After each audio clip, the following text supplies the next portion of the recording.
Hi friends, and welcome to Star Wars for 100 Days, the ultimate fan countdown leading up to the release of Star Wars The Force Awakens. We are only 15 days away from the release of the 7th chapter in the greatest sci-fi saga of all time. The time has finally come to discuss the ultimate evil within the Star Wars universe.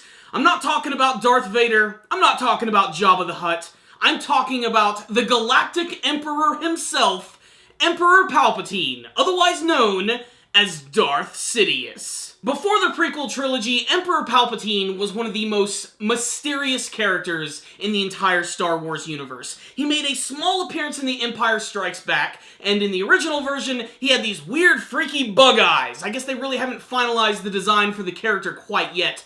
But when he finally made his full appearance in Return of the Jedi, you could truly understand why Emperor Palpatine was the ultimate evil in the galaxy. And that's because he totally loved being evil. That's what I love so much about Emperor Palpatine. He might be one of the most underhanded, scheming evil bastards I have ever seen. And the best part is, just like Frieza from Dragon Ball Z, Emperor Palpatine loves to be evil. He totally grooves on the dark side. However, it wasn't until the prequel trilogy that we got to see the true manipulative side of the Dark Lord of the Sith.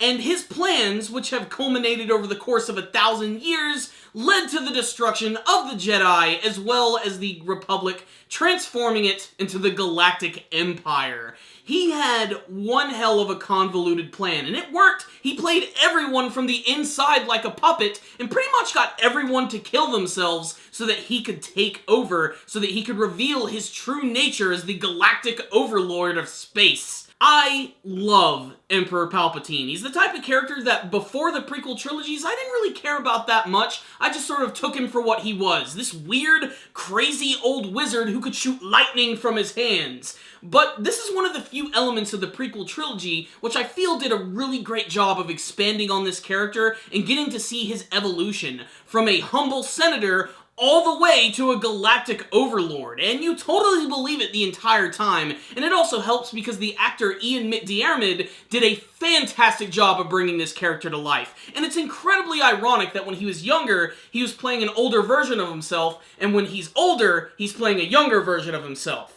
Next to Yoda, probably the most consistent character from the Star Wars series. But every single scene that this guy is in, he just completely chews the scenery, and you totally get absorbed in every single thing he's saying.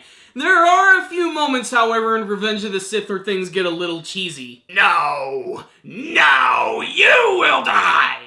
And let's not forget the scene where Yoda just busts into his office and hits him with a force push, which ends up sending him flying over a chair. Just add in some goofy sound effects and it turns into a cartoon. But again, the reason I like Emperor Palpatine so much is that he just loves being evil. Not only does he show it through his ruthlessness, killing people and hitting them with force lightning, but he also just has probably some of the most condescending dialogue that I've ever heard from a villain. Oh, I am afraid the deflector shield will be quite operational when your friends arrive.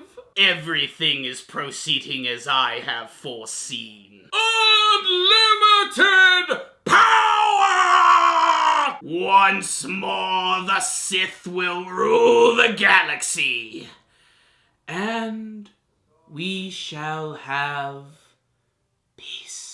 Nearly every single line of dialogue that comes out of this dude's mouth is instantly quotable and incredibly memorable. Not to mention, you can enjoy the antics of Darth Sidious in a number of different ways. You can watch the movie versions and see the real version of the character. You can see the expanded stories from Star Wars The Clone Wars, where you really get to see how good this guy is with a lightsaber, something that is slightly downplayed in the movie versions. He has this battle against the resurrected Darth Maul and his brother Savage Opress, and just completely annihilates both of them, and seems to be having a really good time doing doing it. It's also worth noting that he's using 2 twin red lightsabers, something that he never uses again, and in Revenge of the Sith, this is the very first time we get to see his lightsaber duel in action. He takes out like 3 Jedi at once, battles against Mace Windu, blasts his ass out of a freaking window, and then he ends up having this amazing battle with Master Yoda in the Senate.